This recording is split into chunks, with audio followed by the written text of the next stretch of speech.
So hello everyone, Coach Megan here, and welcome to this training on onstage question. This is one of my favorite things to train on because I think that it produces the most fear out of nearly everyone competing in a pageant. Onstage question is also known as final question, as a lot of you guys know. And there are a variety of different topics other than just the political ones that can be discussed during a final question. In fact, I would say that in the last couple years, we've really seen things go back and forth year to year. Typically, if you are competing during an election year or even halfway through a four-year election cycle, I would say you're going to see more political questions. That's during even number years. And then during odd number years, you might get more questions about your platform, your social impact, or even about you and doing the job. What we've seen as of late is really a mixture of, if you have two onstage questions, you can typically guess that one of them is going to be more about your service and doing the job.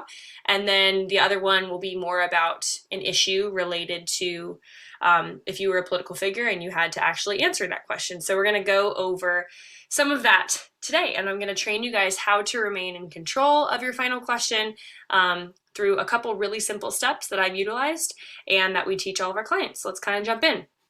First and foremost, what you guys need to know about onstage question is, like I said, the types of questions that can be asked. So we have 6 different types of questions that we categorize questions into at Powerhouse Pageantry. And those are political questions, pageant-y type questions, bio or resume related questions. So that's like personal history, family, hobbies, likes and dislikes, education, etc. Platform and community service questions, your marketing plan / the job of Miss, Mrs, or Miss, whatever your state, national, or local title is. And then finally, the nothing questions. And that's what I mean. Those questions are like, what's your favorite color?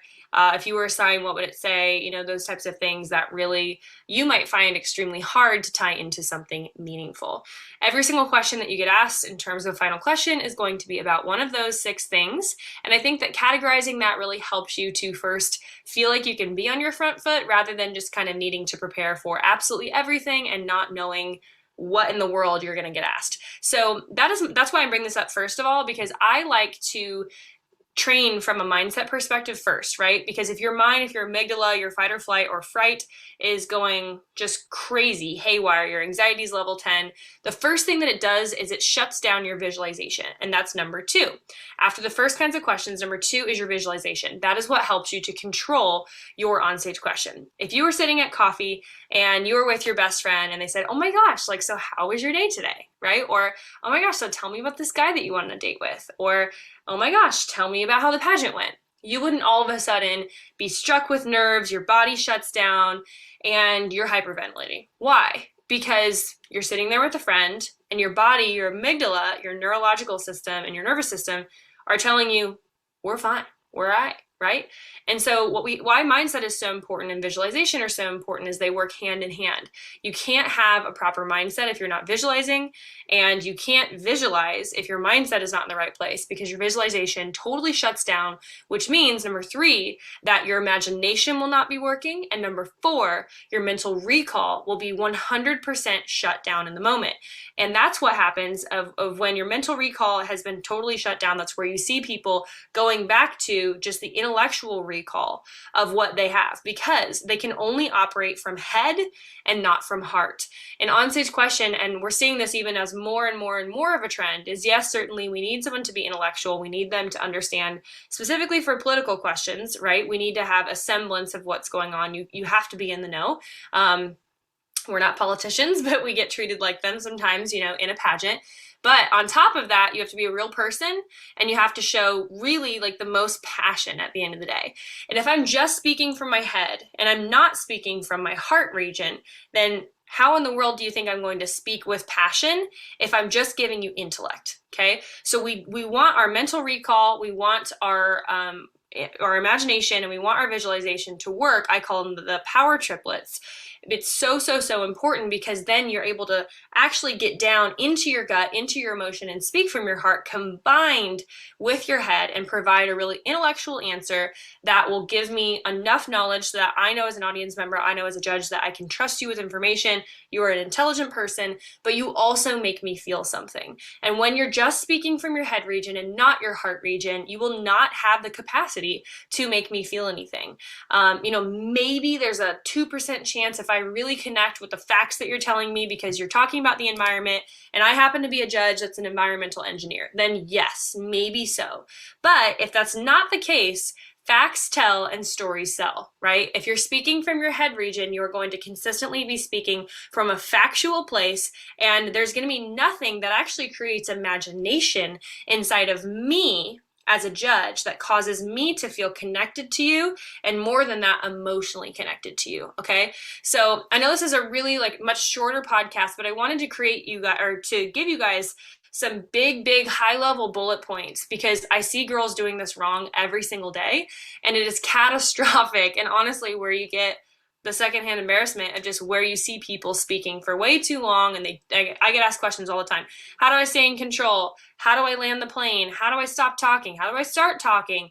How do I calm my nerves? How do I do these different things? And it's a true combination of being able to speak from your head and your heart, having your intellect working, as well as your visualization, your imagination skills, and your mental recall. If you can do all those things together, I promise you that you will rock your onstage question.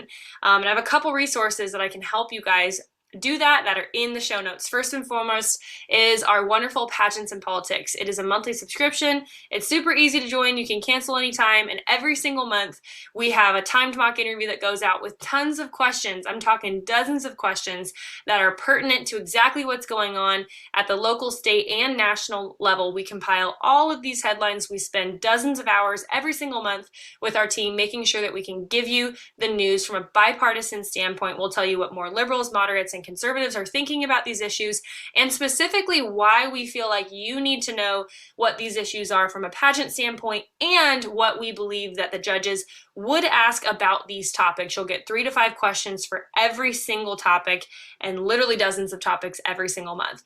The second thing that we have is I have a brand new onstage question training. If you liked what you heard today, I have it's a 42-page little ebook, 42 pages, that I wrote that has tons of sample questions.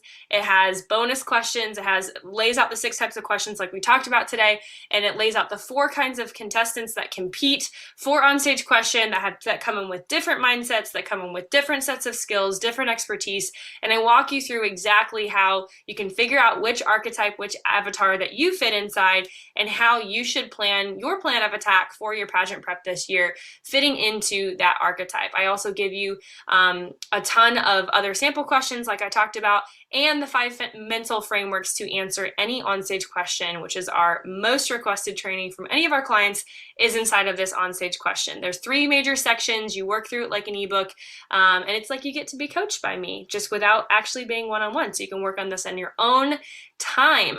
So that's it for this week's podcast. I know, go grab these resources before they run out, and join the family where we can virtually coach you from anywhere in the world. And I'm going to go get myself married. I get married in 3 days. I'm super excited. And if you're watching the video version of this inside Pageant Winter Secrets, you see that I have boxes of stuff right behind me because I've already started packing. I'm super excited. Thanks you guys for listening to this episode, and I'll see y'all next week.